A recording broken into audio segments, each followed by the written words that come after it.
Hi, I'm Gareth Marlowe and I'm here this afternoon at Gatwick Airport on the Friday, the first Friday of the school holidays. Absolute insanity. Anyway, I'm here just because I'm on my way out to Spain for the weekend to a friend's wedding. And yeah, it's probably the worst day of the year that I could have possibly picked. Anyway, I wanted to pick up on yesterday's video posting where I was talking about if you can't see my mirrors, I can't see you, and essentially signalling blind spots. And I had a couple of questions from Keir and Alex really asking about how you go about identifying your blind spots. So really there's two ways. There's a kind of an a priori and an a posteriori route. So the a priori route is to start with your strengths and to try to figure out what the downside consequences of your strengths might be. So an example of that might be, if I take me, I'm good at storytelling, but a downside consequence of that is that I tend to talk too much. I'm quite good and supportive with people, but a downside blind spot consequence of that might be that sometimes I'm not as demanding with people as I need to be. So sometimes you can figure it out just by thinking about what the inverse of your strengths are. Sometimes you can figure it out actually just by thinking if we just turned all of your strengths to 11 and relied on no other input, what would end up happening? You would end up, I think, with a pretty distorted picture, and you would end up missing a lot. So for instance, yesterday I mentioned people whose strengths might be clarity and being direct. They're great strengths to have, but a blind spot of that, if they're all turned up to 11 and you're not listening to any other signals, you're not looking at the response that you're getting, you're not judging the reaction that you're getting from other people when you're deploying those strengths, very, very, very easy to become too forceful, too domineering. So look, that's kind of route one, which is sort of figuring it out from first principles.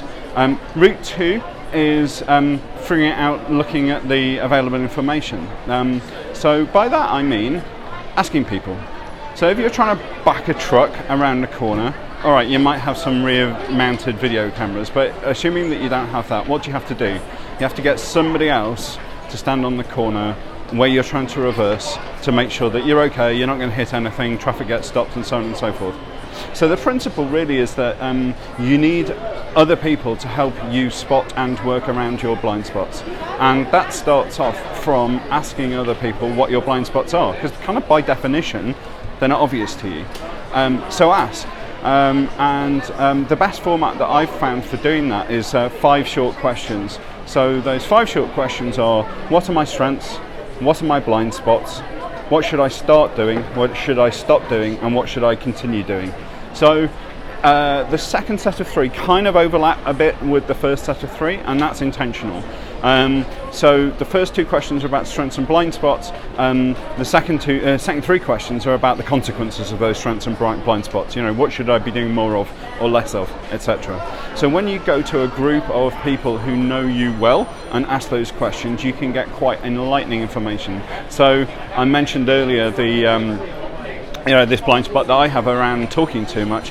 This was something that came up when I was working Redgate software through the 360 feedback process, and it was something that I had kind of not really been aware of until that point, and it was kind of rammed home by this really consistent feedback from a group of different people. To make this work, the people who are giving you the feedback have to trust that it's not going to end up badly for them if they speak the truth. It's a really, really serious point. If they don't feel that they can be honest and speak without fear of reprisal or that somebody will be off with them, then they're not going to tell you what you need to know. And yeah, I've talked already about psychological safety, and I do intend to do some more video posts on that shortly. This is a really big problem if you're the CEO, because ultimately, you don't have a boss. You might have a chair, or you might have somebody else on the board who's supporting you, but nobody who's there really day to day in the work situation. And so in order to be able to get a true picture of your strengths and weaknesses, you have no option but to find that out from the other people who are around you.